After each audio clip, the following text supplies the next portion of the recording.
Group পর্বের শেষ match, মুখোমুখি সুইজারল্যান্ড বনাম কানাডা। ম্যাচের শুরু থেকেই জমে ওঠে লড়াই, দুই দলই আক্রমণ পাল্টা আক্রমণে ব্যস্ত।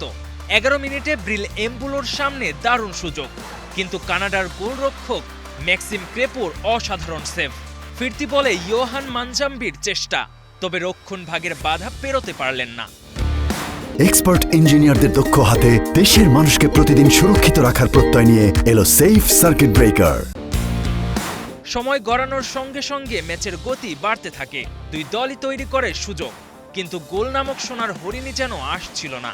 গোলশূন্য সমতায় বিরতিতে যায় দুদল। বিরতি থেকে ফিরেই ম্যাচের মোড় ঘুরিয়ে দেয় সুইজারল্যান্ড।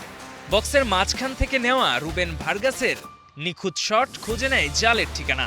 সেই গোলেই এগিয়ে যায় সুইসরা। গোলের ধাক্কা সামলে ওঠার আগেই আবারও একবার আঘাত হানে সুইজারল্যান্ড।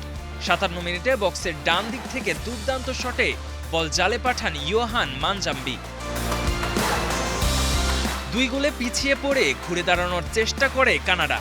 আক্রমণের চাপ বাড়াতে থাকে তারা। অবশেষে 76 মিনিটে কাঙ্ক্ষিত গোলের দেখা পায় দলটি।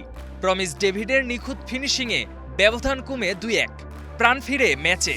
শেষ বাঁশি বাজার আগ পর্যন্ত সমতায় ফেরার মরিয়া চেষ্টা চালায় কানাডা, কিন্তু প্রতিবারই বাধা হয়ে দাঁড়ান গ্রেগর কোবেল। সুইস গোলরক্ষকের দুর্দান্ত দৃঢ়তায় কানাডা গোলের দেখা না পেলে 2-1 গোলের জয় নিয়েই মাঠ ছাড়ে সুইজারল্যান্ড।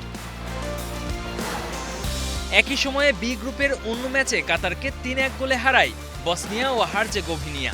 ফলে 7 পয়েন্ট নিয়ে বি গ্রুপের চ্যাম্পিয়ন হয় সুইজারল্যান্ড। 4 পয়েন্ট নিয়ে গোল ব্যবধানে এগিয়ে থেকে দ্বিতীয় স্থানে কানাডা। প্রথমবারের মতো শেষ 16 টিকিট কেটে ইতিহাস গড়ে তারা। সমান পয়েন্টে 3-এ বসনিয়া ও হার্জেগোভিনা। সুযোগ আছে পরের রাউন্ডে খেলার, তবে 1 পয়েন্ট নিয়ে বিশ্বকাপ মিশন শেষ কাতারের।